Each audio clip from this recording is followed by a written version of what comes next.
everyone, this is Catherine O'Connell and welcome to Lawyer on Air. If you are looking for inspirational stories about women in law, then this is the podcast for you. Join me and my lawyer ladies as we enjoy a glass of wine after a hard day at work and talk about the world of women in law. It's my passion to share stories of amazing legal ladies who are working as in-house legal counsel, who have law firm roles, who are leading on boards, and who are doing law differently. From time to time, I will also invite special guests on the show to share their insights on legal recruiting and tips for getting hired as a successful lawyer in Japan. I hope you will enjoy getting to know these amazing women who I am so proud to share a profession with. I'm glad you're here and I hope you enjoy the show. Hi everyone, welcome to another episode of the Lawyer on Air podcast. I'm the host of the show, Catherine O'Connell. I'm a Tokyo-based commercial lawyer, independent board member, and a coach mentor to lawyers who want to go to the next level in their careers. Well, today I am joined by Monika Oyama, who is the founder of Oceana Law PC, a law firm based in Los Angeles, California in the USA. Monika was born in Palo Alto, California. She moved to Potsdam, New York at age 2, then to Blacksburg, Virginia at age 6, and after that to Tokyo at age 11. Being international is in Monika's blood. She came from a family who has historically been extremely international, traveling, living, getting educated, and working abroad for generations on both sides of her family. That traveler spirit is in Monika's DNA, and this spirit ultimately led her to starting her own law practice that we will hear about today. It's the practice that's based on enabling Monika to be able to have the freedom to travel while working. Monika was educated at Pennsylvania State University, Dickinson School of Law, attaining her JD in 2013, following on from her study at Keio University, where she attained her LLB in 2010. She is qualified in Illinois, California, and New York Bar in 2022. Monika started her career in 2013 at a Chicago-based firm after being promoted at the fastest possible track to become the youngest partner, shareholder, and board member at her firm. Monika decided to pivot and become independent to serve her clients and to make a difference in the world. And so it was that she forged ahead and opened up her own firm, Oceana, in March 2022. Her practice focuses mainly on general corporate, domestic and cross-border M&A, commercial transactions, and intellectual property matters. Throughout her career, she has assisted foreign clients enter and grow in the United States, supporting them in all stages of the business cycle, from formation and expansion to divestiture and dissolution. She has represented clients in many different industries and of all sizes, from Japanese publicly traded companies and Fortune Global 500 companies through to startups. Monika has also had plenty of clerking and secondment experience sprinkled all over her earlier career, working as a summer clerk or as a consultant at law firms Steptoe & Johnson, White & Case, Allen & Overy, and Baker McKenzie, and as a secondee at the legal departments of the headquarters of Subaru Corporation and Suntory Holdings Limited. Monika has many leadership roles that she is involved in. She is on the National Asian Pacific American Bar Association International Law Committee, previously as their vice chair and now their chair from 2020 onwards. She's also vice chair of the Chicago Mita-kai, which is the Keio University Alumni Group, and she has been giving her time to Global Kids Judo Network as their board member since 2020, and was also part of the US-Japan Council Emerging Leaguers Program from 2020 to 2021. A native Japanese and American speaker, Monika has a wide variety of interests. As I mentioned at the top, she loves traveling, but she's also into cooking, wine tasting, gardening, Spanish, Latin music, dance and culture, as well as scuba diving, tennis and golf. Wow, what an introduction. Monika, yes, I can't wait to get started. Welcome to the show. Hi, Catherine. Thank you so much for having me on board. Well, I'm you're in really the excited. I'm so excited to have you here too. You're in the US and I'm here back in Japan. And of Yes. course, it's going to be a little bit of time before we do meet up in person. But if we do that, where would we meet up? Do you've got a favorite wine bar over there that you like to go to, a restaurant or somewhere? And what would you choose from the menu? Great question. Well, I will invite you, Catherine, to one of my favorite wine bars in Chicago. Well, actually, it kind of closed recently, so I'll find a different one. But it was a nice wine bar called DOC, and it had a lovely selection of wine and amazing charcuterie boards. And my selection of wine would be a good old world red, like a Barolo or Burgundy, with some Ooh. smelly cheese. And so you've moved through to LA. Is there not a local wine bar that you go to? Yes. So I only moved a few months ago, so I hadn't had the chance to really explore yet, unfortunately. So the one that comes up to mind is actually this one in Chicago. Sure. Well, by the time I finally get to see you in LA, you may have discovered something in the neighborhood. Oh, for sure. Yes, I will. Well, it's so great to have you here. We were introduced by Mangyo Kinoshita of Southgate Law in Yes, Tokyo, right? And I really absolutely. thank him for that. How do you know him? I know him through mutual contacts at White and Case, the Sure. which was one of the law firms that I summered at during law school. But I actually should have met him then, but I actually met him after starting work. Right. There's a timing for Hmm. everything, right? He's such a great guy. And Exactly. Mindy Allen, who was another guest on the podcast, used to work with him as well. And I've met him and enjoyed anything that I've been able to be involved in with him. He's such a great practitioner and such a lovely guy. Absolutely. I Thanks, agree. Mango. Right. And so, Monica, as you just mentioned, you have been moving cities. You've been really busy setting up your new life and law practice in LA. So I'm so glad that we could finally connect today on the podcast. Right. So we talked a little bit there about you moving around when you were a child in various places. But in those early Hmm. days, can you remember if you had any thoughts about the kind of career that you wanted to do? I had no idea that I was going to become an attorney. Actually, becoming an attorney was the last thing that I wanted to do growing up because I did not like litigation. And I thought if you become a lawyer, you're going to do litigation. And I'm not a very confrontational person. So I didn't think I wanted to be a lawyer. But then later, I learned that there's this other type of practice called transactional law. And that's what I do now. Fantastic. So when was that you learnt about the other side of law, right? The non-litigious side, this Yes. transactional, commercial, corporate, whatever it is, side of law. When Mhm. was that? Do you remember?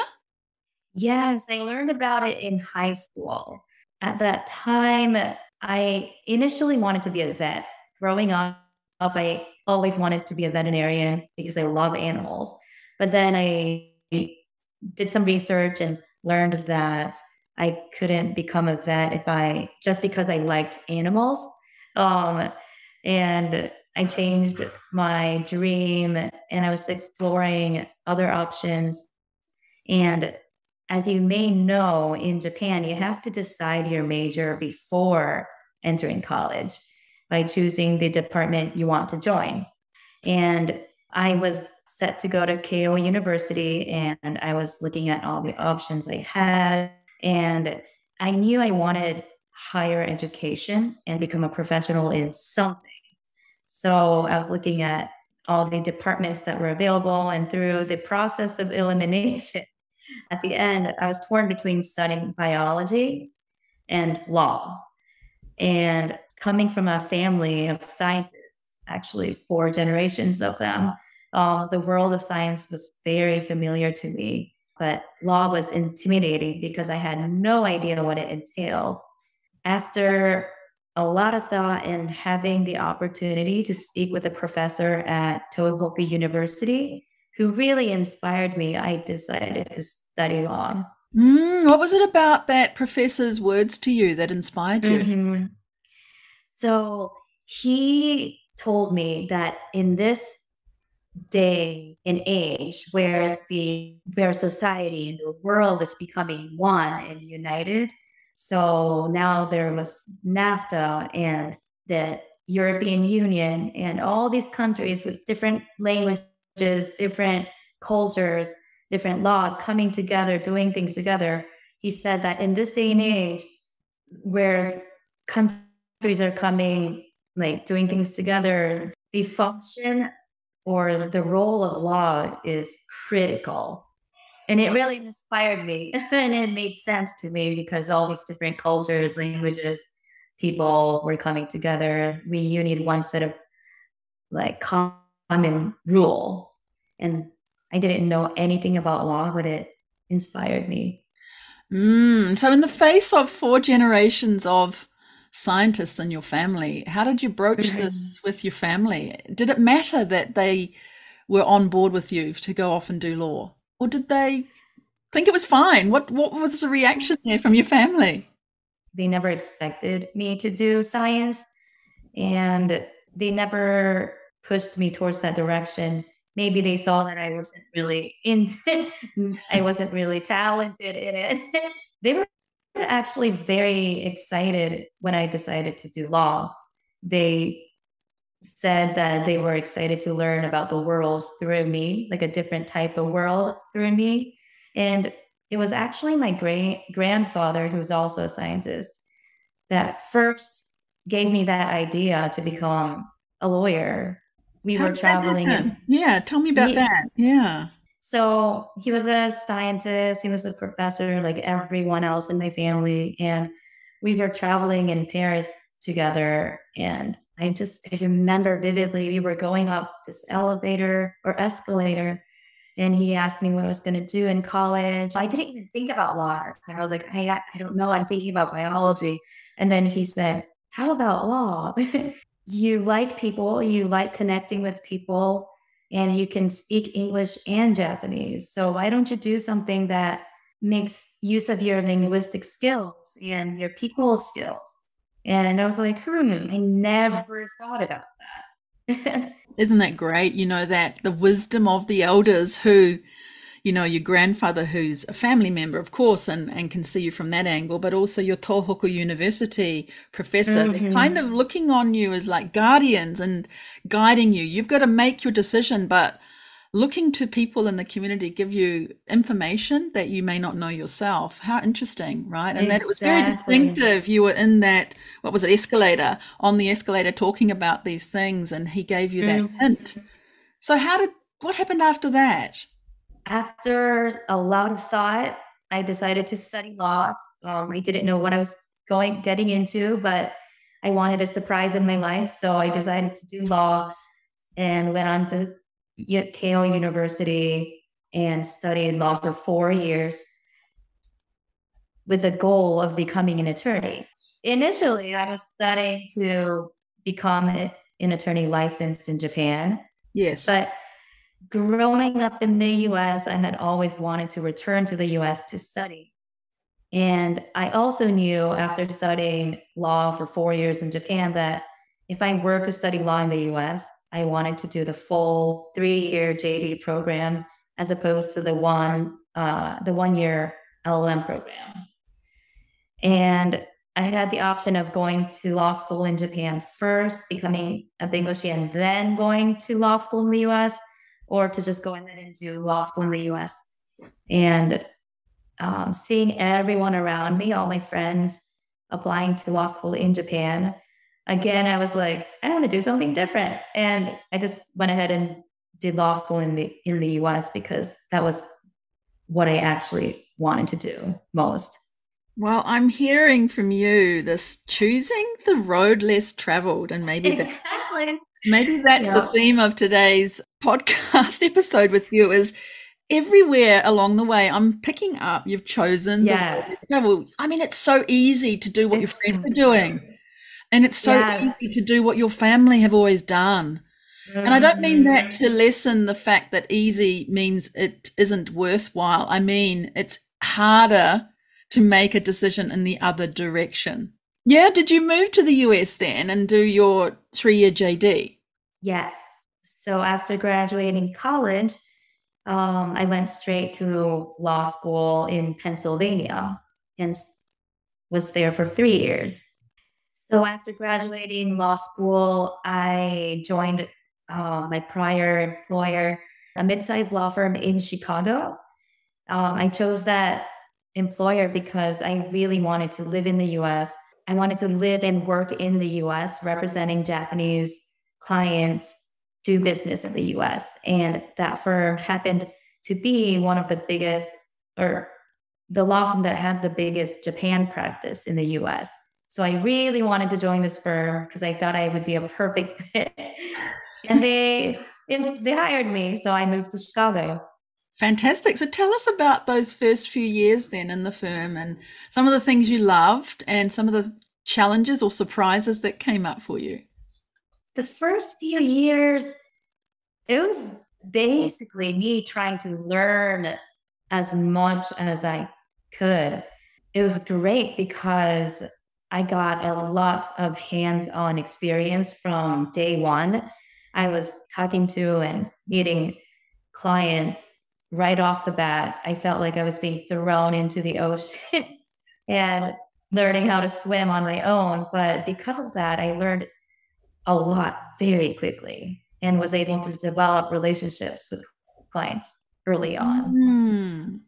What surprised you then about that practice? I mean, learning things hands-on is a little bit different perhaps than what a lot of other experiences are for people who are joining law firms. They're often given things that are not quite so practical. How was that different for you, and how did it lead you then to gather your real interest in the law in a particular area? Yes. Well, obviously, I did have attorneys supervising my work, and it was a great environment because the firm had an open door policy, and I was able to walk into a partner's office and ask questions whenever I wanted. So it wasn't like I was figuring out everything on my own. They did provide me guidance and I would figure out a lot of things. How was it different? Honestly, that was the only way I used. I don't know what to compare it with. Right. It was your first experience, so that's what you presumed would be Exact, pretty usual. Right. exactly. What were some of your highs and lows then that you can think about in those days working there? Some things that really made you so happy Yeah, and other things that were a bit challenging along the way there. sure. The highs were the fact that for some reason I was bringing in a lot of clients and a lot of work early on. The lows was, I guess, I couldn't travel at all. As I told you earlier, or as you mentioned early in Right. my introduction, I have a huge travel dog. And throughout my whole life, I've been traveling nonstop, always. And it's just something in me. And I remember for the first 3 years, I didn't take any vacation. I would not take like a whole week off. I would probably take a day or two in addition to like a 3-day weekend where there's a holiday. I would take like 1 or 2 days, but not an entire week off. And that really prevented me from visiting family. And that was hard because my whole family was in Japan or in Europe.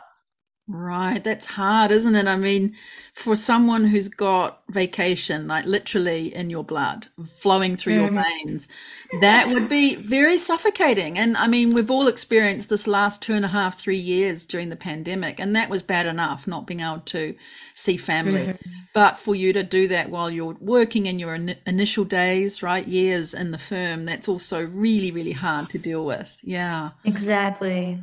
But you were a rainmaker for the firm, right? That was one of your highs. It's not often that associates are able to bring in clients. And so I think your grandfather's observation, right, of you being the people skills part is really shining in those early days. It's really great. I really didn't know why they trusted such a young attorney, but I'm very grateful. And to this day, they are all still with me. So I'm very, very grateful. Fantastic. So, I mean, you worked really hard and enjoyed those parts as well as the other bits that were a little bit more trying, but you were promoted and you got this fastest track possible to become youngest partner, shareholder, and board member at that firm. But Yes.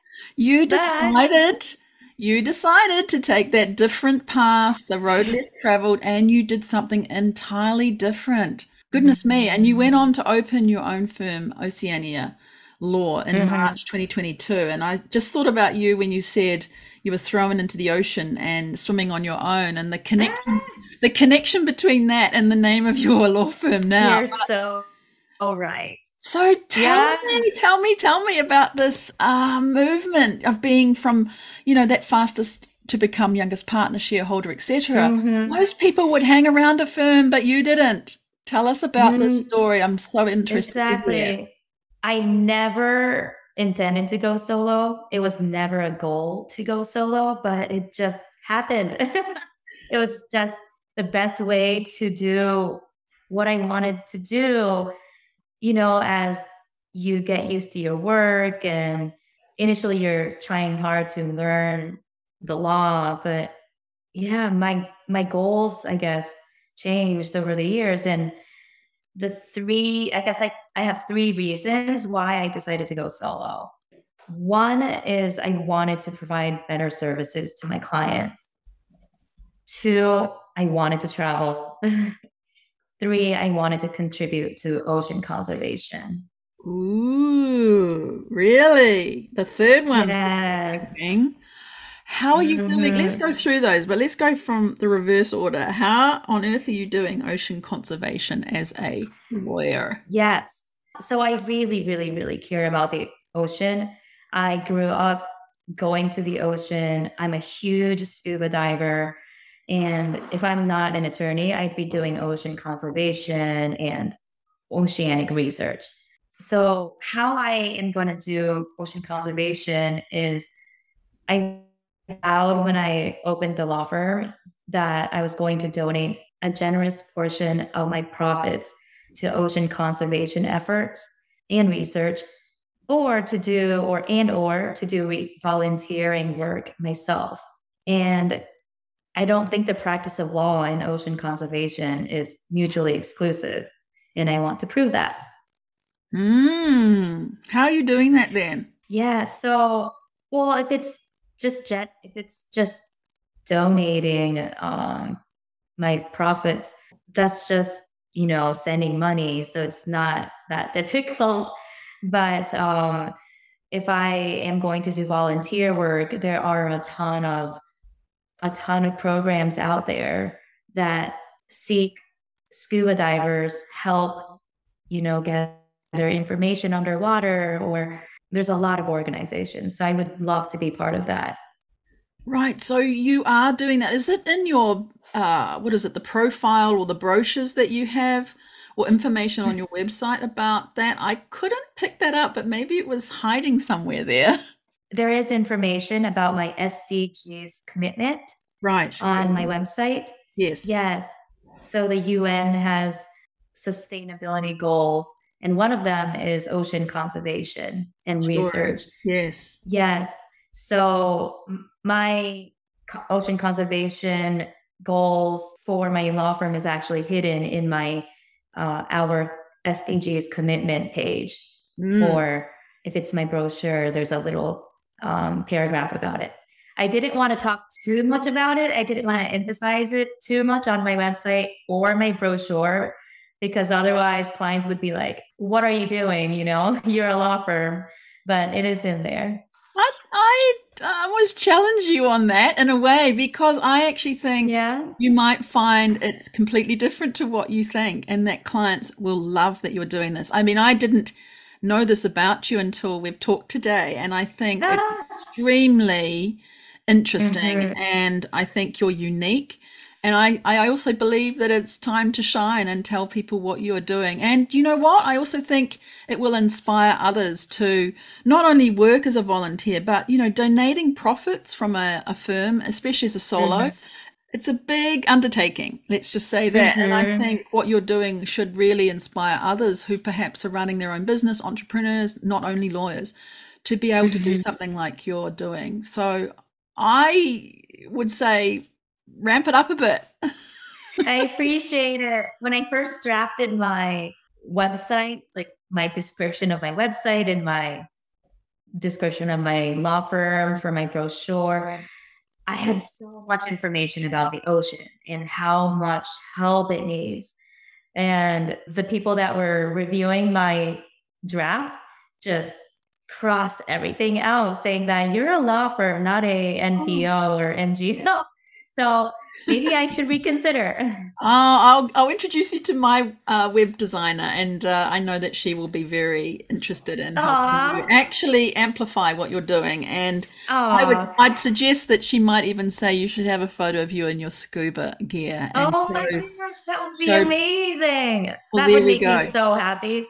Yeah, that's it. It's going to make you happy. And I think your happiness will Uh-huh. shine out to others. And my goodness, she's also doing that. And it's different. Why not be Mm. different as a solo practitioner? You've got it all there ready for you. So I think that's amazing.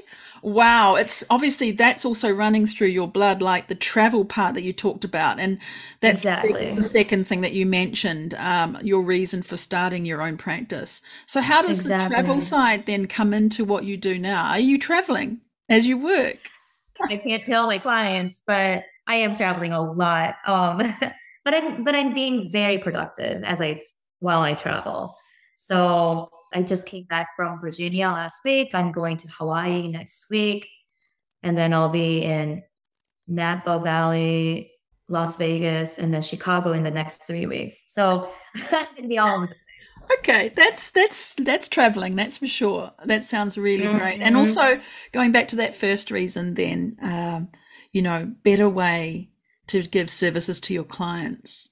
How is that Yes. different Yeah. then from being that associate, move to partner, that you could do it Hmm. better now? Better, in your words. What does better mean for services to your clients? Sure. As you mentioned in the beginning, I specialize in corporate M&A, commercial, and IP law. And I have to work with attorneys in other areas of law outside of my expertise, like real estate, employment, litigation. And being independent, being on my own allows me to work with an enormous pool of attorneys and not just those at one law firm. And this, I think this greatly benefits my clients because I can tap into so much talent and I can choose the best attorneys that fit my clients' needs and budget. And so I am solo, but it feels like I'm actually at a bigger law firm, if you know what I mean. I know exactly what you mean. It's almost like, Hmm. well, it is like my practice too. I do my stick to my knitting, right? Stay in my zone, but have this other network of fantastic lawyers who can support. And you can select them, right? You can choose who you want to work with, or work alongside with, and call them in when you need that help. So I hear you completely on that. That's great. Well, if you could then turn back the time, Monica, to that maybe 18-year-old self, 15, 16, 17, 18-year-old self, what would you tell her about all this? Wow. I remember being so anxious at that time because I had no idea what law was and I had just decided to do law. But I would tell her everything's going to be okay and to do what you are doing. But I guess the one thing that I did right is reaching out and talking to as many people as possible that is in that profession.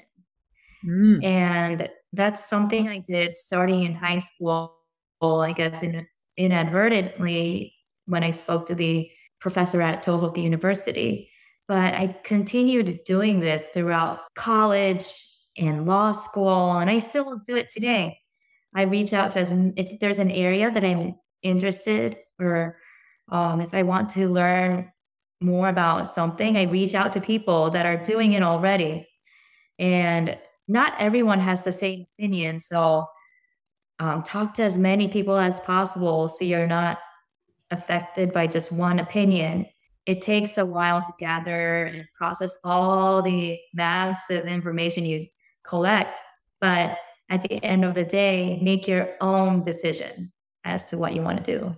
It's great advice. That's what I would tell. Great advice. Yeah, I think to yourself and to anyone who's listening, that's really great advice. And Monika, in your opinion, what would you say is probably the most important personality or strengths that someone needs to have to work in the legal industry and be successful? And there's many different variations of what successful mean, but what is something in the personality or strengths area that you think is really useful for people working in the legal industry or to be successful in a role such as the one you've got? I would say commitment. So that starts with commitment to studying the law, and then it becomes commitment to the service to your clients, commitment to whatever you're working on. Like, I think you need a lot of grit, and to become a really good attorney, it's just commitment. And I think it's commitment. Commitment to self as well there? Yes, self for sure. Yes.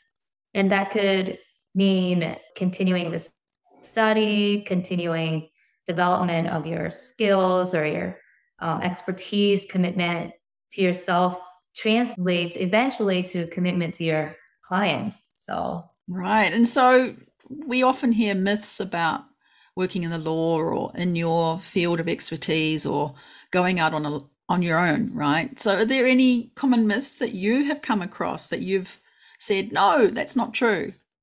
in college, I was told in college that lawyers were going to lose their jobs because computers were going to start drafting contracts. But I don't know if it's a common myth, but it definitely is a myth, I think, in my view. Yeah, every deal, every client need is different. And it needs a human aspect. There is, right, Absolutely. human aspect to doing the law, as you've picked out way back there with your grandfather talking about person skills. I don't think computers have been able to match that quite yet. But you also have a lot of activities outside of law. So how do you balance those with your career and your broader life, right? And is there some particular productivity hack that you've got that we don't know about? It's really interesting. I mean, anyone listening to that introduction will hear that you just do so much with your personal and sporting activities as well as your leadership outside of the law, or maybe it's outside of the law. But tell us a bit more about that, how you're doing all of that. I honestly don't know, but what people tell me is that I'm always active. Apparently, I'm just 100% committed to work, and then I'm 100% committed to play. So I'm like work, play. So that's just how I am, I guess. 100% committed to work and also to play. And do you schedule out, like, you're in the evening there as we're talking, and I believe you've been and done some exercise before joining the call today. And so how do you do that? Do you schedule that into your calendar, for example? Yes. I know previous guests have talked about actually scheduling time out or going on walks and things like that. Are you doing that? Is that your hack, perhaps, for being able to manage everything? Yes. Scheduling requires a lot of discipline. Like, say, I'm going to stop working at, say, 8 p.m. That requires a lot of discipline, I think, because you could keep on working and working. I'm trying to get better at that. I'm definitely try to make balance by starting out my day by exercising. Every single day I exercise before anything, and I have a big breakfast. I journal, and then I jump into work. And then the day could get longer, and I'm worse at, getting off of work, but I try to be disciplined and, call it a day after a certain time because I could just keep working. The journaling bit is interesting. not a lot of people do that or talk about doing that. Tell us what that Mm, looks like for you and how much time you spend on that and what sort of thoughts go in there. And are you mm. comparing day to day, or what do you do with that journaling activity? I've been journaling since I was 12 years old. Actually, maybe earlier, since elementary school. So I have notebooks and notebooks of journals that no one can read. But I highly recommend journaling. It's very therapeutic to me. It helps you organize your thoughts. And the amount of time I spend really differs day to day.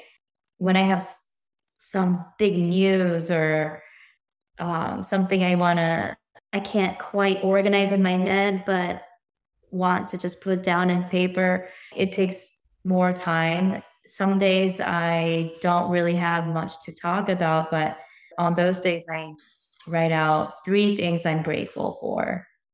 It's great, isn't it? I think that process of when you find things hard to organize in your head and writing it down on paper, it kind of slows you down, because if you're having to write it, everyone's writing is slower than what our mind thinks. So I think that's a great Exactly. technique. Yeah, and the writing down what you're grateful for, I think, sets you up for, resting at the end of the day, and also being into the next day with a grateful sense in your heart and mind as you move through the day. I love that. And I'd challenge anyone who is listening in to start doing journaling. It really is a very Mm. therapeutic and invigorating experience. And looking back on the books, if you write idly, you can read them back later and be quite inspired. Especially, I find, Monica, if I look back on something I've written in a journal a year ago from where I am now, it's quite interesting to see the development, Exactly. or the things that you struggled with that don't mean anything now, but they did at the Mhm. time, right? Or something that means more to you now than it did even a year ago.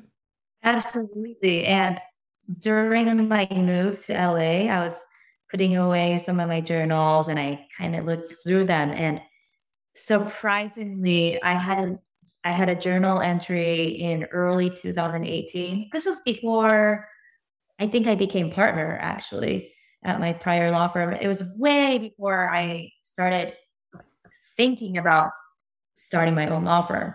I had a journal entry say my dream law firm, and it lists all these characteristics of my dream law firm at that time. And it's exactly what I'm doing right now. I No had no idea. way. I didn't remember. Yes, That is fantastic. seriously. And, That is oh, fantastic. I You need to, completely forgot about this journal entry, I think you need to but go I back found and it. grab it and photocopy it and put it on your wall and just, and put it in a frame even, and just show yourself what you sort of, I guess, put out into the universe then in your thoughts that have actually come to be true. What's a few things Mhm. off that list that you can remember? So it says, so I have this in writing right now, actually. It says, my law firm will be dot, dot, dot. It's all in bullet points. At home, remote, donating 10% of profits to ocean conservation networks. Sometimes in exotic locations, so I can scuba dive and travel while helping wildlife. Tailored towards Japanese clients for the most part, given my strength. Yeah, it will be professional, but honest, minimalistic, and fun. Yeah, so there's others, but these items, it's absolutely on point right now. Perfect. And that is what your new website needs to be based on, to show all of that. Wow, I love that. That is just really tremendous that you had that visualization or the entry there and you've come back to it. And wow, I think that's just fabulous to show others what can really be possible in this world. Amazing. Yes, it was before the pandemic, so people were not working remotely or at No, home. no, So that's right. And the you fact that already it had says it there. Wow. Any other pieces of advice then, Monica, for young lawyers or law students who are listening in and would love to hear what you've got to tell them to think about? You already mentioned, checking against many different people, seeking out lots of different advice. Is there something else that you could add there, another one or two things? Well, seeking out advice actually kind of leads to my best advice is finding mentors. So say that that's one advice, find a mentor. They're fantastic. Another advice that I would provide, sometimes people don't know what they want to do, but they're scared, to really fully commit. But I would say if you find something you like or you're interested in, do it excessively. You can't kind of tap into it but not fully commit. I would say do it excessively. And if it becomes your passion, great. But if you learn that you don't like it as much as you thought, that's also great because that's self-discovery. And then you can go on to find something else to become obsessed with. Oh, that's so good. Right? Put everything into something to really find out if you love it. And if you don't like it so much, it's fine. Find the next thing. And self-discovery, you hit on it. That is great. What good advice. Goodness me. Well, let's wind down our conversation. I always finish the podcast on a lighter note with the final quick fire round. And so the first question is, this is a tough one for you, I know. If you could live anywhere in the world, where would it be? I would say Spain. Oh, Spain. I love Spain and the Spanish culture, Latin culture, Spanish. Yes, Spain. Great. I can see you going there in the future and running your practice from there, part of the year at least even, right? Great. I would love that. You're learning Spanish too, so you can be your personable person self with people in Spain as well. Wonderful. All right. If you could start a totally different business tomorrow, what would it be? You spoke a little bit about this during the podcast, but tell us a bit more if it's the same thing. We have a business or an NPO dedicated to ocean conservation efforts and oceanic research. Perfect. So if you were writing a book tomorrow, what would you write it about? I would probably write about how important the ocean is for the Earth and humanity. I'm going to get nerdy about it. Yes, it'll be a beautiful book with lots of pictures so that people would read it and just explain how important the ocean is. On the other side of things then, if you listen to podcasts or you read books, what have you been reading recently or been listening to? So I love reading nonfiction, fiction, autobiography, but I'm going to answer your question by providing you with my favorite podcast. It's called The Huberman Lab by Andrew Huberman, a neurobiologist at Stanford School of Medicine. And he explains the neurobiology and the science of mundane things like sleep, hunger, and he gets into more advanced topics, but it's very accessible. He explains everything in layman terms. It's very interesting. And this must be the nerdy scientist family part of me that's loving it. Oh, I love it. Okay. That's going to be one I'll put on in today's walk when I'm out. And I'll listen to that one, give you some feedback. Absolutely. Please do. Your favorite saying, is there something you say, a kotowaza, or a favorite saying or mantra that you have? Yes, I have a favorite quote by Oscar Wilde, and it is, "To live is the rarest thing in the world. Most people exist. That is all." What does that mean to you? So I mean, like, to really live life instead of just going through the day, oh, I have to work, go to work, just checking off boxes and your obligations at work or family, whatever. That's just existing, but with living with a purpose and doing things you care about, that's rare. To live is the rarest thing in the world. Most people exist. That is all. It's really great to hear that, actually. And the final question then is, actually, no, I'm going to ask two more. One is a famous person or celebrity you would love to meet or have met if you were given the opportunity to do that. And I've written the person's name down on my piece of paper in front of me. I'm going to see if it's the same one that you say. Oh my goodness. Is it Sylvia Earle? No, No. it was Jacques Cousteau. Oh, he is fantastic too. But honestly, my answer to this question was actually going to be something absolutely unrelated to what we talked about. I'm just going to become a little teenager, my groupie little self for a moment. And the person is going to be Hyde, Hyde, the lead singer of Larkin CL, a rock band that was popular in Japan during the 90s and early 2000s. We did not touch the topic, but I love music, and he's my god. I know who you mean. I do know who you mean, and that maybe that's leading to the last question, which was something about you that a lot of people don't know, and perhaps that's one of the things. But is there something else about you that people don't know? We've learned quite a bit about you that maybe not so not known to everybody. But is there anything else there? I think a lot of people don't know that I actually love being a homebody. People think that I'm always out and about, active, traveling, and always on the go. But I actually really love staying home too. Gardening, cooking, making artwork, knitting, sewing, and being creative.